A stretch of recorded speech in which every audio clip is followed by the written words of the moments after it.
Okay, this video focuses Espada de more on fuego adquirida. Talvania, which was originally an idea by Rick Davison of Gamedev.tv. You see I'm playing in God mode so that I can show you what I'm trying to show you. Let's get to the point. You see right now you're wielding what's called the Firebrand. The thing about the Firebrand is a pretty weak weapon, but if you notice it actually blocks some enemy fire, depending on which enemy it is. So it's a very useful weapon in the game. Some mobs like the goat can shoot through walls and their fire can't be blocked. I try not to show you any secrets like that one right there because I don't want you to know, if you're playing the game. Anyway, let's keep going. You see the roach shoots out fire, the goat shoots out a tornado. And if you look in the background, you're in 121st station. Hey, payphones. Yeah. So you take the payphones, there are some mobs that actually heal you. The story of the Milagras, which is also Spanish for miracle, which is one of the characters based off of someone I know. Very beautiful young lady, very beautiful, great. I'll explain in a different video. This video is more about the artwork to give you more of a kind of a feel of what it's like playing the game.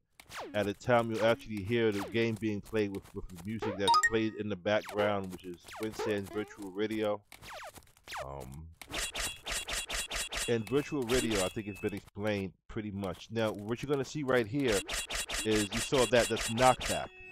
This weapon has now some mobs are immune to knockback. What that is, your main weapon in Talvania is a basic freeze, and it does just like it did there. It hits the mob, they freeze. Some mobs are immune to freeze, and some mobs you have to they resist freeze. So it's very situational.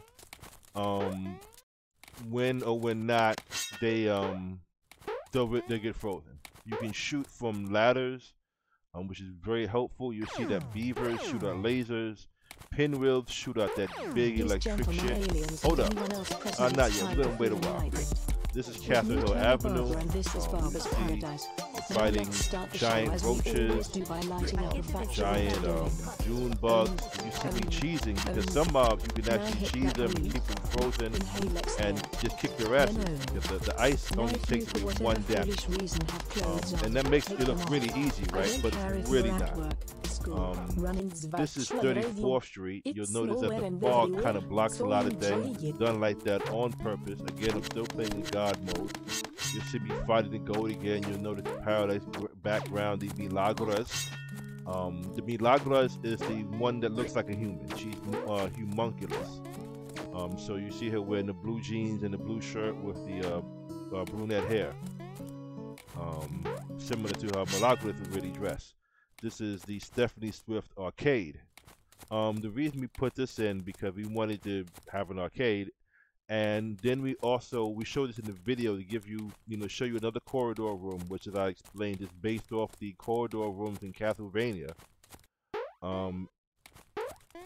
But they have artwork, and so you get to take a look at one of the classic artworks, something that I did a long time ago when I was a graphic designer. We're not going to really talk very much about that because there's invisible platforms that's explained earlier in the game that, in these corridor rooms, you can look at the artwork if you desire. And, you might want to, you might not want to. You might want to just speed run and get to the end. Other players might, really enjoy the, what I put into in form of artwork. Now, I'm going to shut up for a moment and you'll see why.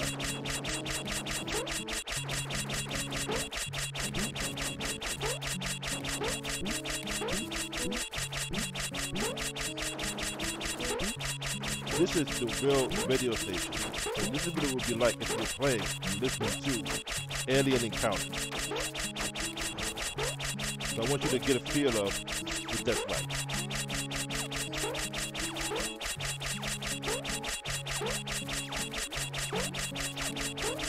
You're fighting in a dungeon known as Chaos. Again, I'm still in God mode. If you text me, I will show you a world full of adventure. You're listening to Alien Encounters on Winsense Virtual Radio with me, Billy Joel with Soul. On today's show we're going to talk about some serious issues that need to be addressed. Issues like racism, robosexuality, and how the government is controlled by shape-shifting reptiles. Your tax dollars are aiding them build more motherships to take us into and sexually abuse us. Now I've been to the mothership and I escaped. Naked. Then the police officer wants to ask me am I high? Of course I'm high. Aliens gave me some Martian cocaine and made me sniff it. And can you believe this? The cop arrests me and puts me in an asylum. I'm not crazy because I'm running the streets high and naked trying to warn people the aliens are here. Anyway, it's time for the show. Now you notice, right, when you go from stage to stage, the music on the radio continues. We'll really get down and make an in-depth explanation of Winsand's virtual radio in another video. Right now we're at a 125th Street station. This would be the last stage in 125th Street, where you pick up the medieval blade, which is a really overpowering blade. It's the strongest weapon in the game. It's really strong. But when you're fighting in that last area, the mobs have insanely high HP, so it really doesn't seem like it's that strong.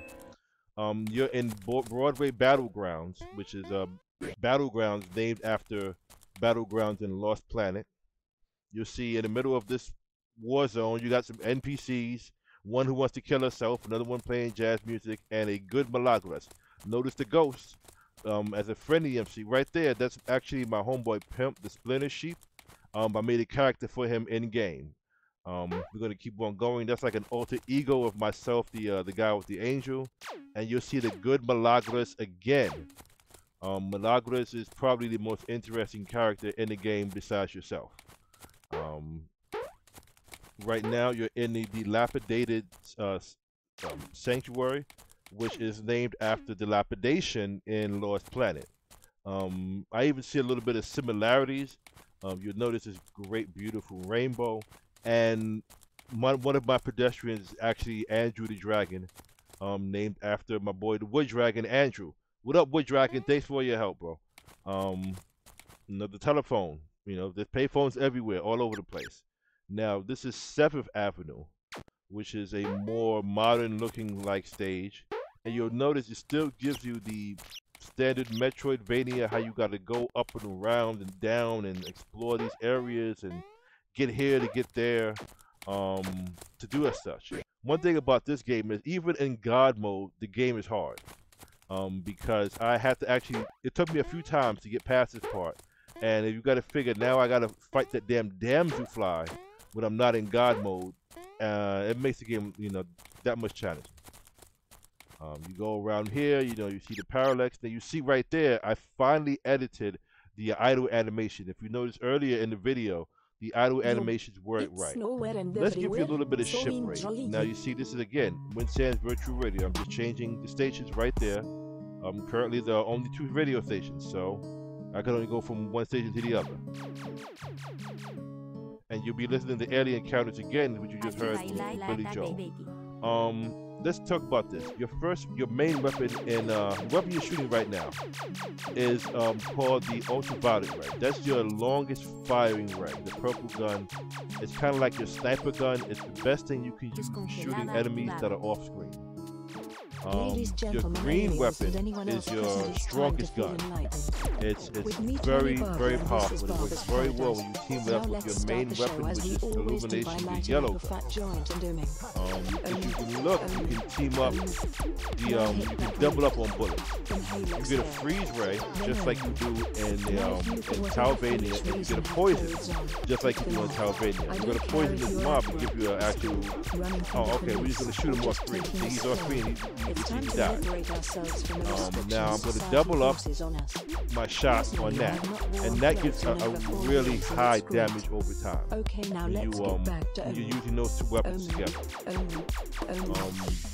The poison is really slick. You'll get to look at it pretty soon, and the freeze ray. Right now, you see, I freeze him. He freezes. It's really basic, right? Did I poison him? And he dies. So I mean, it's really nothing special. It's like, okay, what does the freeze ray do? It freezes the mob. What does poison do? It poisons the mob. One thing about this game is it's still a standard Metroidvania, while giving you a lot of the same experiences that you do in regular side scrollers. I got some of this. You get stages like this in R-Type, especially in R-Type Final 2, and you get some of like the boss-like stages. You get those in a lot of standard game. They're just mine are just a little bit differently formatted, but they give you the same feel.